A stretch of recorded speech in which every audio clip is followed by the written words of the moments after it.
Episode में हमने देखा कि यहाँ ऑक्शन के दौरान एक यिन यांग ड्रैगन पिल को बेचा जा रहा था, जिसे खरीदने के लिए सब लोग ही काफी ज्यादा एक्साइटेड हो गए थे। जबकि दूसरी तरफ जियावियान जानता था कि ये ड्रैगन पिल काफी ज्यादा कीमती है, मैं इसे नहीं खरीद सकता, और इसलिए हम देखते हैं कि जियावियान वहाँ से उठकर चला गया था। लेकिन फिर एपिसोड के लास्ट में गलती से जियावियान ने अपनी आंखों से वो सारा नजारा देख लिया कि कैसे ब्लड सेक्ट वाले लोग हेवनली साइड से उस ड्रैगन पिल को छीनने की कोशिश कर रहे थे। और यहाँ ये सब विटनेस करने की वजह से हम देखते हैं कि ब्लड सेक्ट के सारे वॉरियर्स ने उसे चारों तरफ से घेर लिया था ताकि वो उसको जान से मार सके। अब आगे तो नेक्स्ट एपिसोड बिल्कुल उसी सीन से शुरू होता है जहां फांगलिंग के साथियों ने जियावियान को चारों तरफ से घेर लिया था। तभी फांगलिंग कहता है कि मैं जानता हूं कि तुम यहाँ पर क्यों आए हो। और ये कहते साथ ही फांगलिंग ने उस छोटे से मैप के टुकड़े को भी समन कर लिया था जिसमें डीमन फायर की लोकेशन के बारे में लिखा हुआ है। उस मैप के टुकड़े को देखकर अचानक से जियावियान काफी ज्यादा एक्साइटेड हो गया था, जिस पर फांगलिंग उससे सवाल करता है कि क्या तुम मुझे बताओगे कि आखिर ये मैप किस चीज का है। जिस पर जियावियान जवाब देता है कि नहीं, मुझे माफ करना, मैं तुम्हें नहीं बता सकता कि आखिर ये मैप किस चीज का है।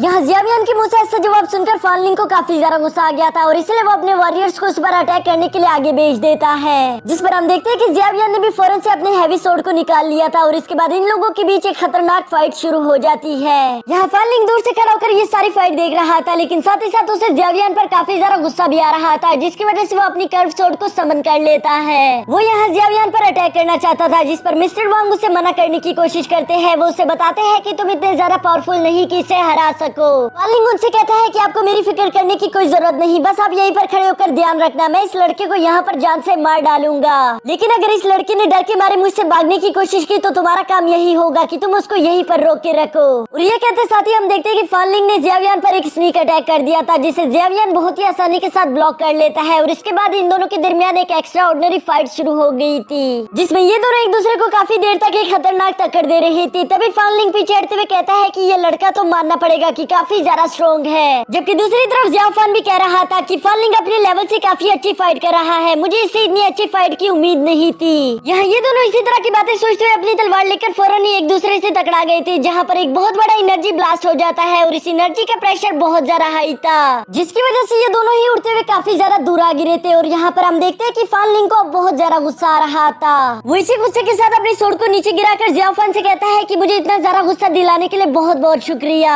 लेकिन अब मैं तुमसे वादा करता हूँ कि तुम इसके लिए पछताओगे कि तुमने मुझे इतना ज्यादा गुस्सा दिलाया। और ये कहते साथ ही हम देखते कि उसने अपनी कॉर्प्स टेक्निक को एक्टिवेट कर लिया था, जो कि आज से पहले वो कभी नहीं कर पाया। मिस्टर वांग भी ये देखकर काफी ज्यादा हैरान हो गए थे कि आखिर यंग पैट्रिक ने आज ये कैसे कर दिया। वो उस पर काफी ज्यादा प्राउड फील कर रहे थे।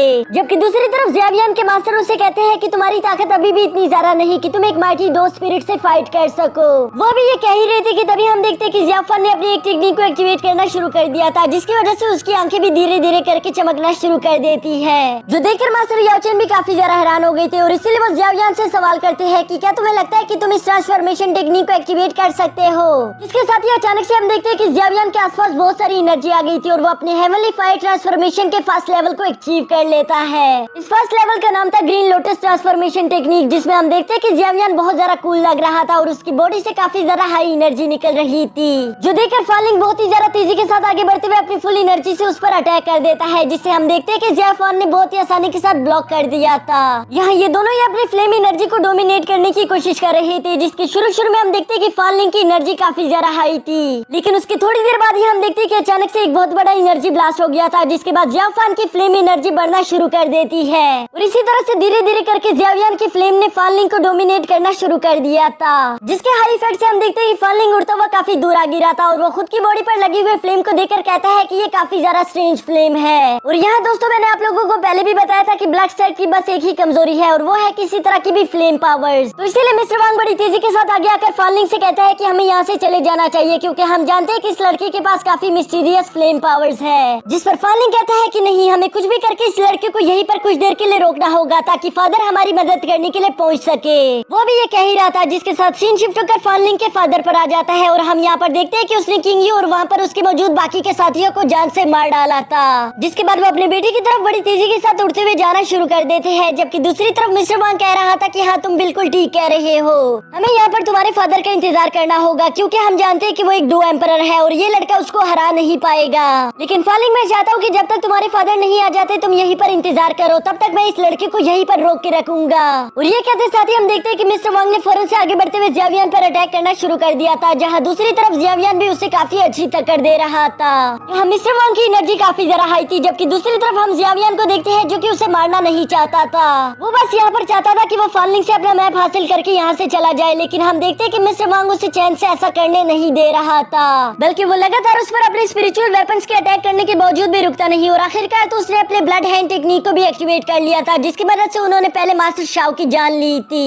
यहाँ जियावियान इस टेक्निक की रियल पावर्स के बारे में जानता था, तो इसलिए वो इसे पहले तो डॉज करने की कोशिश करता है, लेकिन जब सारी हदें पार हो गई थी तभी हम देखते हैं कि उसने अपनी सारी फ्लेम एनर्जी अपने स्वॉर्ड में कलेक्ट कर ली थी, जिसका इस्तेमाल करके वो जमीन पर एक जोरदार हिट कर देता है। इस एनर्जी ब्लास्ट का प्रेशर बहुत ज्यादा हाई था, जिसकी वजह से हम देखते हैं कि उसके आसपास मौजूद छोटे दुश्मन तो इसी ब्लास्ट से खत्म हो गए थे।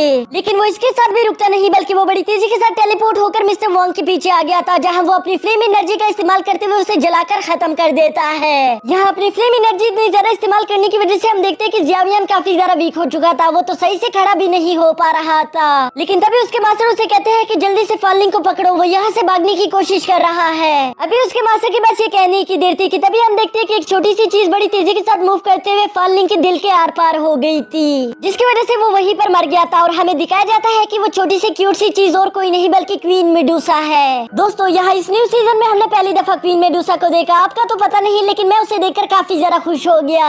यहाँ की अब ये सारी प्रॉब्लम्स खत्म होने के बाद हम देखते हैं कि जियावियान को यहाँ पर जो कुछ चाहिए था वो उसे मिल चुका है। लेकिन तभी वो अपने मास्टर से कहता है कि हेवनली फायर ट्रांसफॉर्मेशन टेक्निक काफी ज्यादा खतरनाक है, मुझे इसे काबू करने में काफी ज्यादा मुश्किल हुई। लगता है मुझे अपनी बॉडी पर और भी ज्यादा काम करना होगा, क्योंकि मैं उसे अच्छे से कंट्रोल नहीं कर पा रहा था।